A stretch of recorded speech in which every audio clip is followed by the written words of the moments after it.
पहले हम उस थ्योरी तथा फार्मूला को समझा देते हैं जिसका यूज हम इस क्वेश्चन को सॉल्व करने में करेंगे।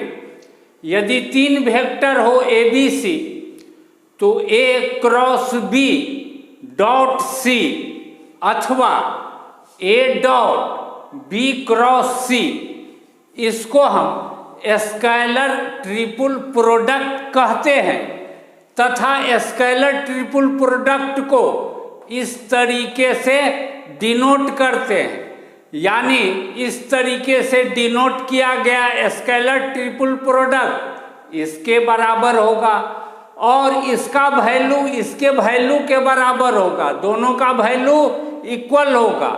इसीलिए यह इसके बराबर यह लिख सकते हैं, इसके बराबर यह लिख सकते हैं, क्योंकि यह दोनों इक्वल होता है।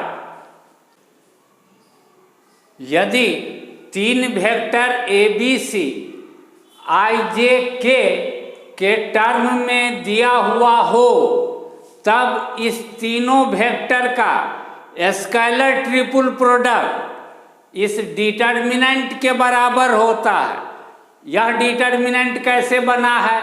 आई जे के कोफिशिएंट से A1 A2 A3 B1 B2 B3 C1 C2 C3। यदि 3 वेक्टर कोप्लेनर हो, कोप्लेनर किसे कहते हैं? या तो तीनों वेक्टर एक प्लेन में स्थित हो अथवा किसी एक प्लेन के पैरेलल हो, दोनों में से कोई भी सिचुएशन हो तो हम कहेंगे कि 3 vector A B C coplanar है। जब 3 vector A B C coplanar होता है तब उसका स्केलर ट्रिपल प्रोडक्ट 0 के बराबर होता है। अब यदि 3 vector A B C coplanar भी हो तथा 3 वेक्टर आई जे के टर्म में दिया हुआ भी हो तो स्केलर ट्रिपल प्रोडक्ट 0 के बराबर, लेकिन स्केलर ट्रिपल प्रोडक्ट किसके बराबर होगा? A1 A2 A3 B1 B2 B3 C1 C2 C3 से बना हुआ डिटर्मिनेंट के बराबर, यानी इस डिटर्मिनेंट का वैल्यू 0 होगा। इस क्वेश्चन में 3 vectors small x small y small z आई जे के टर्म में दिया हुआ है तथा 3 vector capital X capital Y capital Z vector x y z यह स्मॉल वाला x y z के टर्म में एक्सप्रेस्ड करके लिखा हुआ है। यह बात क्वेश्चन में दिया हुआ है। अब पहले यह कैपिटल वाला वेक्टर x निकालते हैं। कैपिटल वाला vector x is equal to alpha गुने स्मॉल वाला वेक्टर x, तो अल्फा गुने स्मॉल वाला वेक्टर x लिख दिए, जोड़ बीटा गुने स्मॉल वाला वेक्टर y, बीटा गुने स्मॉल वाला वेक्टर y माइनस स्मॉल वाला वेक्टर z लिख दिए। अब i अल्फा गुने i, 2 बीटा गुने i और -3i, तीनों में से i कॉमन ले लेंगे तो हमको क्या बचेगा? अल्फा जो 2 बीटा -3 i कॉमन। इसी तरीके से j कॉमन लेकर के लिख लेंगे और इस तीनों में से k कॉमन लेकर के लिख लेंगे तो कैपिटल वाला वेक्टर x हमको इतना मिलेगा।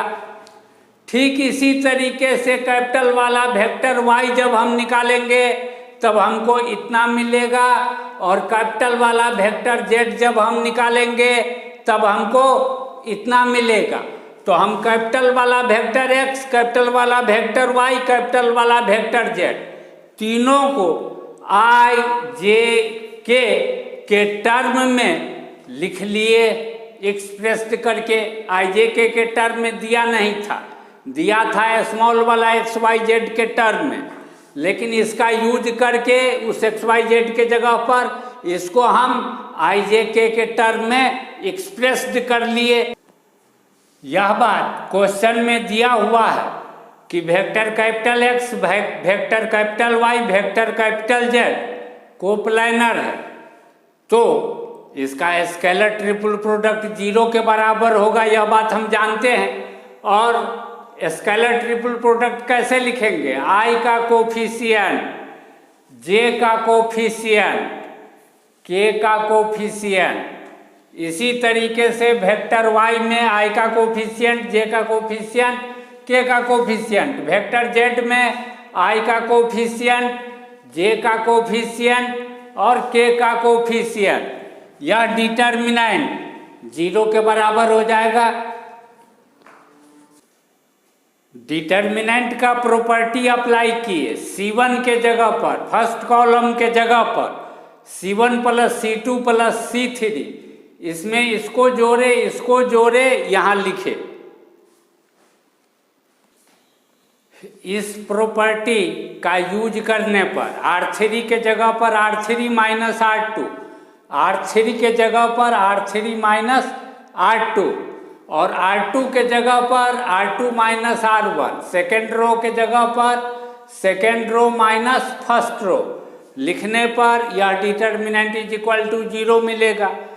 अब इसको यदि फर्स्ट कॉलम के अलॉन्ग एक्सपेंड करें तो दिस एलिमेंट गुने यह रो हटा देंगे, यह कॉलम हटा देंगे, यह 2 ऑर्डर वाला डिटर्मिनेंट इज इक्वल टू 0 मिलेगा। अगले स्टेप में डायरेक्ट लिख देंगे दिस गुने दिस 2 ऑर्डर वाला डिटर्मिनेंट इज इक्वल टू 0।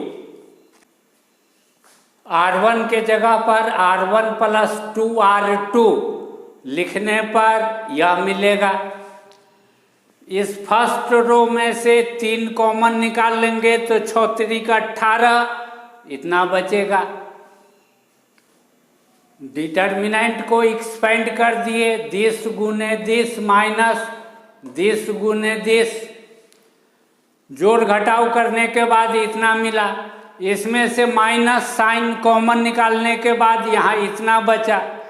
इस अल्फा स्क्वायर जोड़ beta square minus alpha beta को अल्फा माइनस बीटा का whole square plus alpha beta लिख सकते हैं, क्योंकि माइनस अल्फा बीटा के जगह पर -2 alpha beta plus alpha beta plus alpha beta तथा आगे वाला यहाँ लिखा हुआ है अल्फा स्क्वायर जोड़ बीटा स्क्वायर -2 अल्फा बीटा को हम इतना लिख सकते हैं।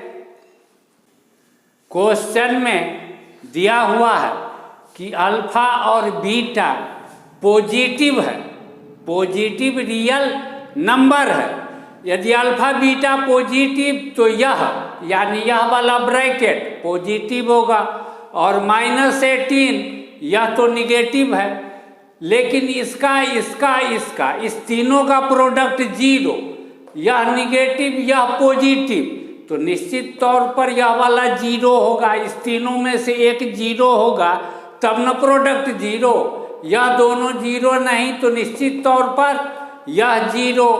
1 को राइट साइड ले गए, दोनों तरफ 3 माइनस किए, 3 माइनस दोनों तरफ किए, इसका वैल्यू मिला -2, यही निकालना था, हो गया।